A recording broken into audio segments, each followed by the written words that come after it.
mic to you as usual. Coach? Good afternoon, everybody. Great day in the building with the guys. Great energy. Obviously, they know the challenge that we have here at the end of the week. Opportunity for us to point out a lot of the positives from the other day. Thought we played extremely hard, played smart for a good portion of the football game. Had some young guys that had their first action or their first action on an offensive or defensive unit that took advantage of those opportunities, played extremely well. I'm proud to see that. Great learning lesson for all of our guys inside of our program. And then there were things that we have an opportunity to correct too, and I think guys took the coaching on that side of it. The coaches took the coaching too. That's all of us. Got a chance to get better. We're going to need to be better as we go into this stretch. Ole Miss is a really good football team. Looking forward to an electric atmosphere this weekend.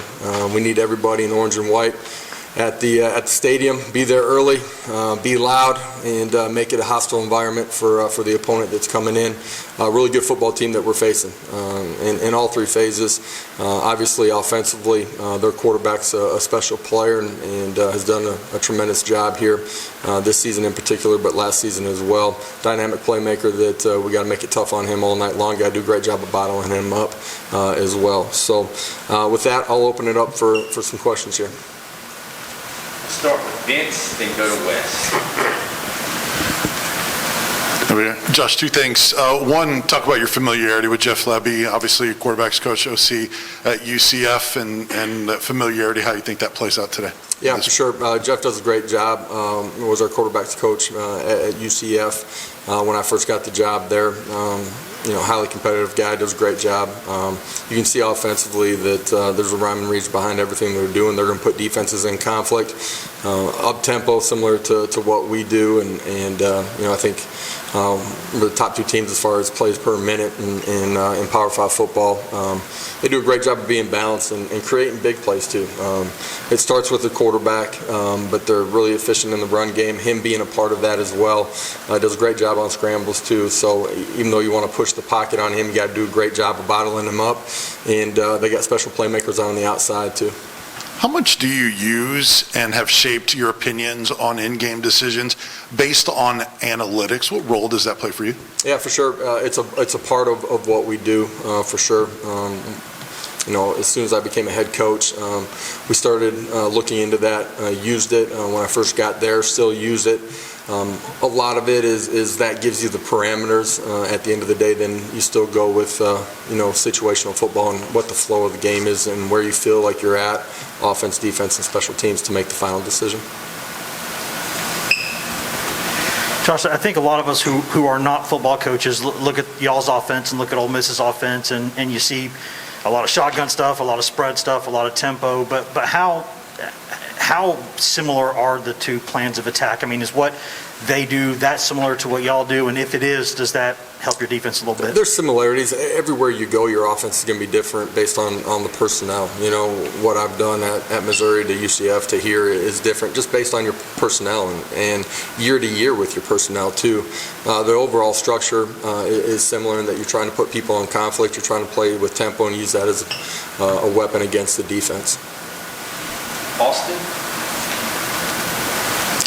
Coach Juwan Mitchell status this week, where's he at with everything?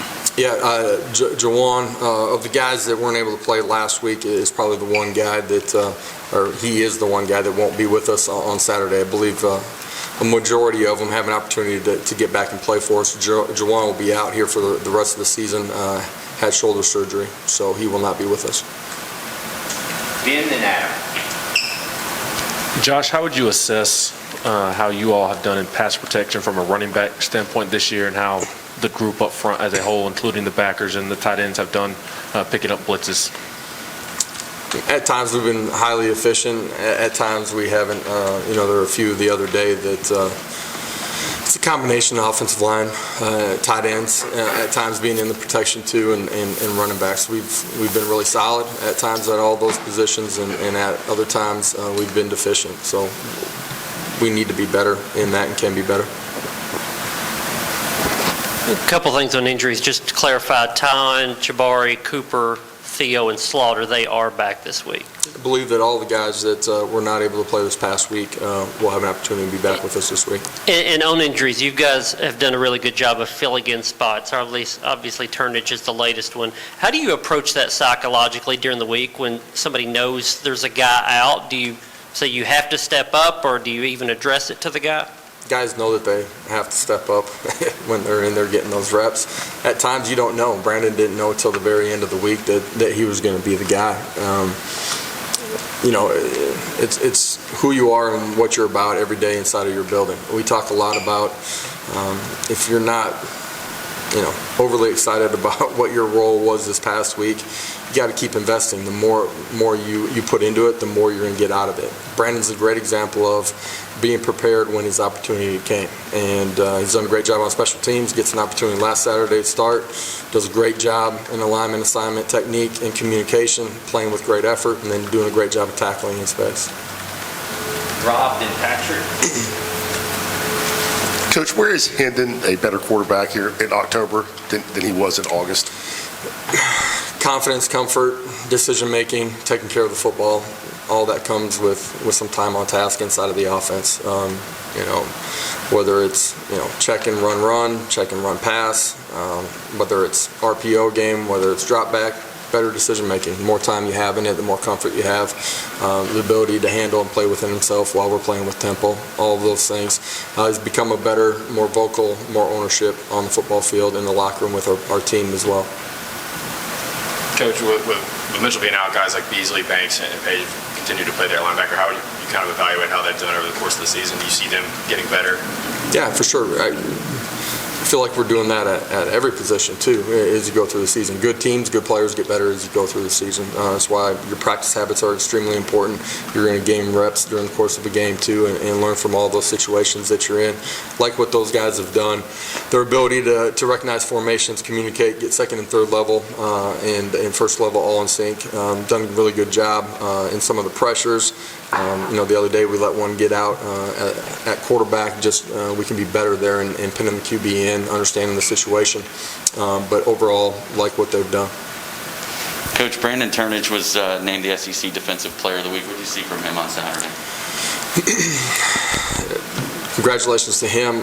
But a young man that, since he's come in the building, has had great work habits and has continued to invest and battled a little bit of injury during training camp, which set his timetable back maybe just a little bit. Guy's done a good job on special teams when given the opportunity.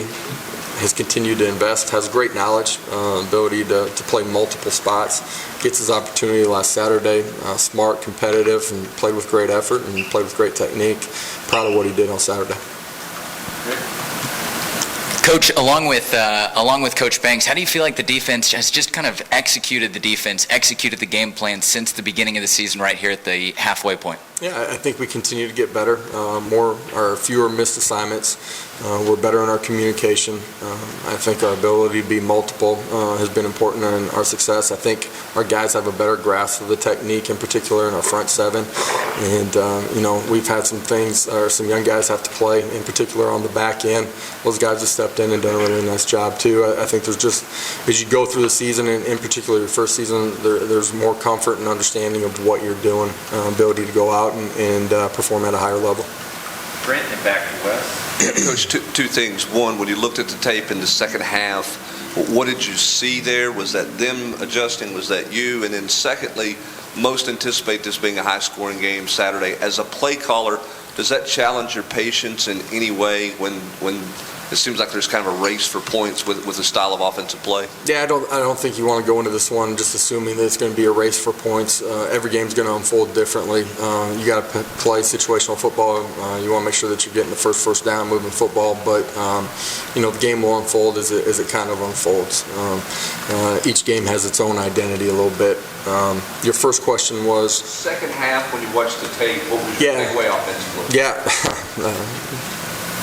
Not taking anything away from them, but a lot of ownership on our side of things that we didn't do that need to be better for us to perform at a higher level. Simple things, like really simple things that we did in the first half that we didn't do in the second half.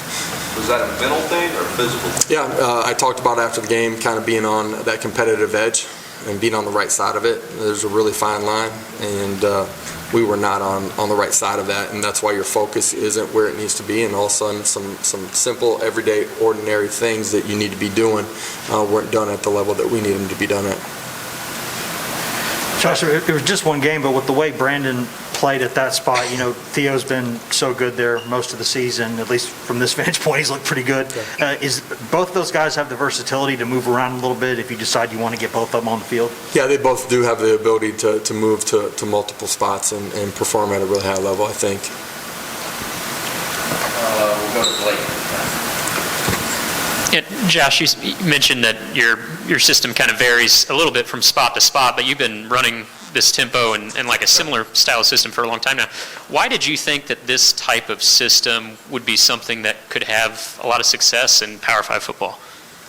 I've been a part of tempo dating back to 2008 at Oklahoma. We played in the Fiesta Bowl and got beat by West Virginia and made a transition that offseason from 2007 to 2008 with a bunch of guys that were returning. So we've played with tempo at different times in the offenses, some of it just based on your personnel, experience of the quarterback, and what you felt like the head coach may have felt like the style of play between the three phases, what he wanted that to be.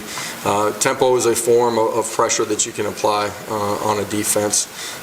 The last 5 years in particular, we've ran it at a pretty regular pace, I guess, offensively. It's a portion of what we do. It has the ability to stress the defense. Our spacing has the ability to do that too. I think it helps your five guys up front during the course of play too, and so you incorporate that into your game when you can. Eric and Jake.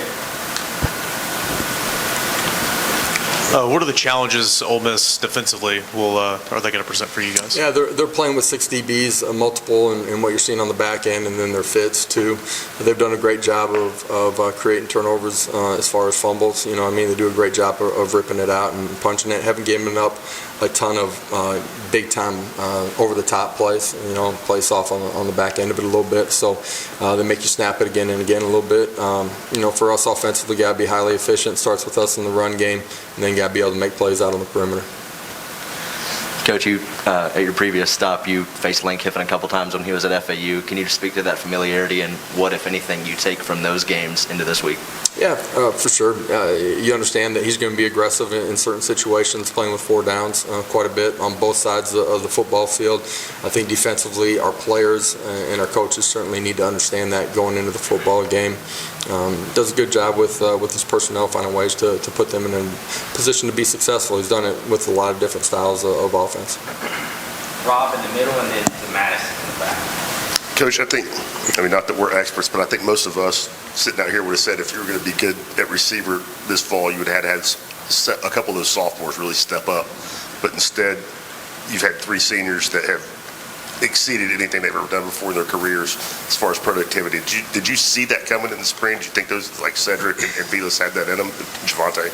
Yeah, I thought Cedric really continued to grow. I think I spoke to him during spring ball. Each, third of spring ball, the first 5, second 5, third 5, you saw him make a real jump in who he was as a player, his work ethic, his attention to detail, being in the meeting room, spending extra time. That's allowed him to really grow and gain confidence, and that showed in the way that he's played. When Javante got here, felt like he would have an opportunity to help us athletically. His experience inside of the league felt like would allow him to grow pretty quickly. It was how fast he was going to grasp what we were doing offensively. He's done a really good job there. Bayless had a fantastic spring.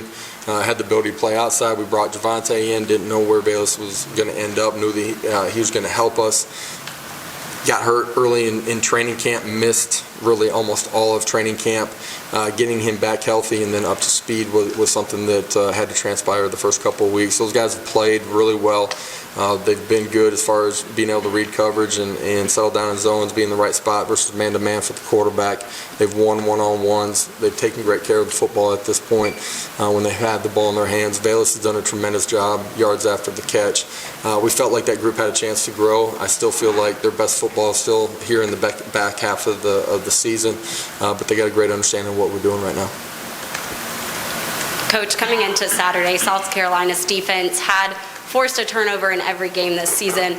Your team has now not given up a turnover in 3 games in SEC play. How much would you just credit that to the comfortability that these players are showing within your system?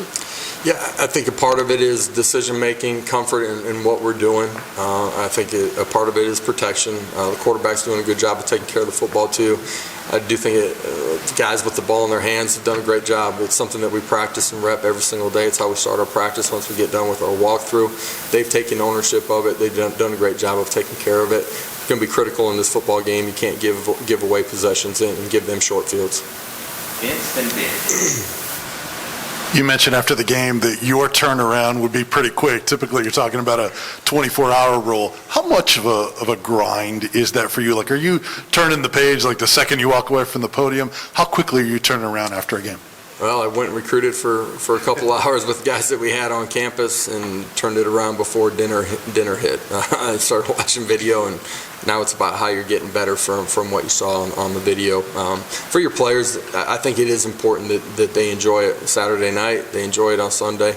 Then when you come back in the building on Monday, now it's time to learn from it, you know what I mean, and gain that experience and push forward to the next week. Josh, I'd imagine with Juwan being out, y'all would like to get a 4th linebacker in the mix. Is Aaron Willis, Morgan Joseph, those guys any close to maybe getting out there? Aaron's a guy that's traveled with us the last couple of weeks, continues to grow in understanding of what we're doing defensively. More Brent and Rick. Yeah, Coach, how would you assess this team's downfield blocking from a receiver position, tight end position? I think at times it's been really good. Some of the big runs that you've seen, some of the perimeter screens that have gone for chunk plays, that happens because your skill guys out on the perimeter are doing a great job. We can still be more consistent in our habits there, but like a lot of what we've seen through the course of the first part of the season. Coach, in the past, Tennessee has done things such as checkerboarding with the fans and in the stadium. How much do you kind of feel like that does play an effect, just certain gimmicks or things going on in the stadium with the fans to the team? Shoot, I'm into whatever our fans want to do on Saturday night for this one. I think you want to play an exciting brand of football. You want to compete really hard, bring fans to the stands. I think we're doing that right now. And then you want your fans to enjoy the moment, man. And Saturday night will be a great environment. Need it to be a hostile environment. We need to make it tough for those guys to communicate. And our fans understanding that they're playing with tempo and their communication. We need to make it loud and make it uncomfortable for them. Any other questions for Coach? Thank you.